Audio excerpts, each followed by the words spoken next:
పరిశుభ్రత మీద కూడా ఎక్కువ శ్రద్ధ పెట్టమన్నాను. ఎక్కడెక్కడి నుంచో భక్తులు వస్తారు. భక్తులు వచ్చినప్పుడు వాళ్ళకు కావాల్సింది వెంకటేశ్వర స్వామి నామం తప్ప ఇంకొకటి మాట్లాడే పరిస్థితి లేకుండా వాళ్ళు అన్ని విధాలు ఒక ప్రశాంతమైనటువంటి ఒక దివ్య క్షేత్రంగా ఇది ఎప్పటికప్పుడు ఉండాల్సిన అవసరం ఉంది. సజెషన్స్ ఇచ్చాం. అదే మరి ఇక్కడ ఫుడ్ కూడా ఏదో ఫ్యాన్సీ ఫుడ్లే కాకుండా ఇక్కడుండే భక్తుల మనోభావాలకు అనుకూలంగా ఇక్కడ మన సాంప్రదాయాలకు అనుకూలంగా ఉంటే చాలా బాగుంటుంది. అలాంటివి కూడా చేయమని చెప్పి ఆదేశాలు ఇచ్చాను. అదే మరి ఎండ్ టు ఎండ్ ఇవన్నీ కూడా ఒపీనియన్ కూడా తీసుకోవడం, భక్తుల మనోభావాల్ని గౌరవించడానికి ఏమేం చేయాలనో అవన్నీ చేస్తాం. ఇప్పుడు సేవకులు కొంతమంది ఉన్నారు, శ్రీవారి సేవకులు. వాళ్ళు కూడా ఎప్పుడో నేను ప్రవేశపెట్టాను.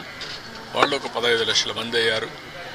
వాళ్ళు కూడా ఒక స్పిరిచువాలిటీ సైడ్ ఎట్లా తీసుకెళ్ళాలి, వాళ్ళల్లో కూడా భక్తి భావం ఎట్లా పెంచాలి, ఇక్కడే కాకుండా నిజ జీవితంలో కూడా వెంకటేశ్వర స్వామి శ్రీవారి సేవకులు ఉన్నప్పుడు వాళ్ళు నిజ జీవితంలో కూడా దీన్ని ఆచరించాల్సిన అవసరం ఉంది. వాళ్ళకి కావాల్సిన ట్రైనింగ్ అవన్నీ ఇచ్చి వాళ్ళు కూడా కెపాసిటీ బిల్డింగ్ చేస్తాం.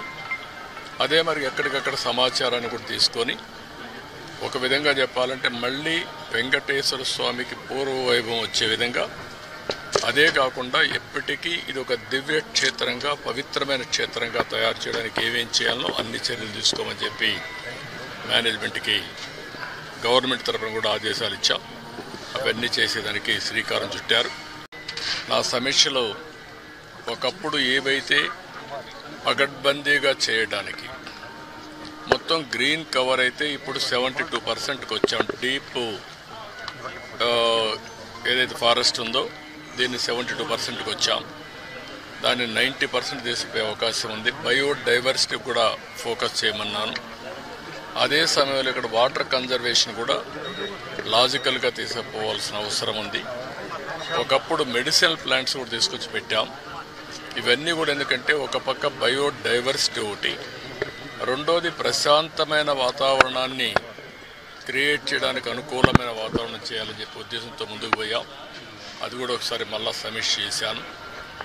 రెండోది పరిశుభ్రత మీద కూడా ఎక్కువ శ్రద్ధ పెట్టమన్నాను. భక్తిభావంతో వాళ్లకు ఎక్కడికక్కడ మేనేజ్ చేయాలి, భక్తిభావం ఉండాలి. వాళ్ళల్లో కూడా బాధ్యత మనం గుర్తు చేసే పరిస్థితి రావాలి. అందుకని అవన్నీ చాలా డైరెక్షన్స్ ఇచ్చాం. మీరే చూస్తున్నారు. ఇక్కడ పరిశుభ్రతలో మార్పు వచ్చింది, ఆలోచన విధానంలో మార్పు వచ్చింది, ప్రసాదాల్లో మార్పు వచ్చింది, మేనేజ్మెంట్లో మార్పు వచ్చింది. భక్తులు కూడా హర్షాన్ని వ్యక్తం చేస్తున్నారు. ఎందుకంటే వాళ్ళందరికీ సంబంధించిన మనోభావాలు ఇక్కడ ప్రతి ఒక్కరూ వారి యొక్క ఒక భక్తిభావాన్ని ఇక్కడి నుంచి పొందుతూ ఒక స్ఫూర్తిదాయకమైన ప్రదేశం.